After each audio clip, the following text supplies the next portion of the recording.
So tell me about your job as a food writer. Well, I started writing for the Greeley Tribune about 6 years ago. I write about food-themed topics. Right now, I have a food column for the Greeley Tribune, for the NoCo Optimist, and also I write food, and I also write feature stories for the Tribune, and I write food and feature stories for NoCo Style. How has the pandemic affected the restaurants that you cover in your writing?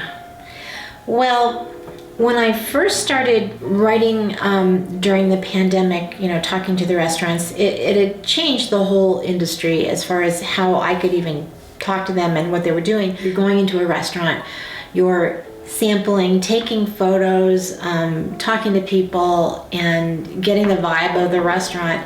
And when the governor of Colorado shut down the restaurant industry on March 17th, 2020, everything was shuttered. And so I jumped in at that point to tell the story from where we're going to go next. It was really delicate interviewing people, restaurateurs, during the pandemic because they were hurting financially. Now I do most of my interviews over the phone. That goes for me too. I think you get more of an in-depth situation when you can let people be in their own comfort zone. After I got vaccinated and the restaurant industry got vaccinated, I was in that group. Photos were horrible because they were food in to-go boxes.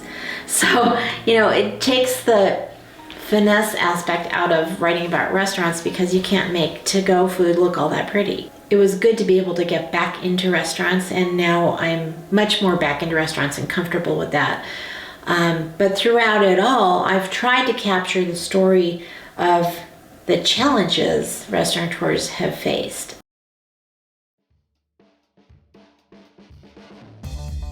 Today, we learn how restaurant owners Leona and Matt Larson overcame the struggles they had during the pandemic. Well, I'm the general manager, front of the house manager at Kenny's. And I'm the owner of the restaurant. Well, we're actually both owners of the restaurant because she's my wife.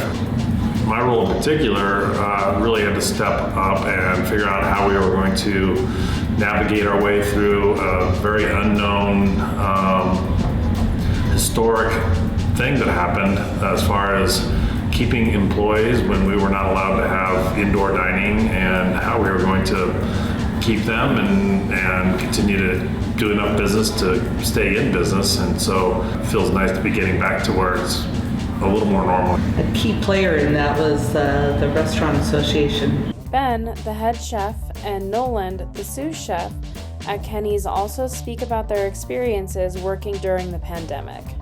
So I am the head chef over here at Kenny's Steakhouse. Been doing it for about 17 years now, between here and our old catering business. For about 13 years of the career, I was strictly catering. And then with COVID hit, that kind of put a damper on things. So during the shutdown, I came over here and we were working strictly out of the restaurant to do to-goes. And came up with creative ideas for packaged meals and stuff like that to keep in business. And then after during the pandemic, we realized we kind of wanted to get out of the catering business.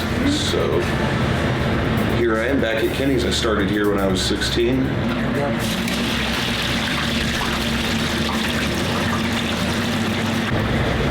So, Noland, how did the pandemic affect your practice?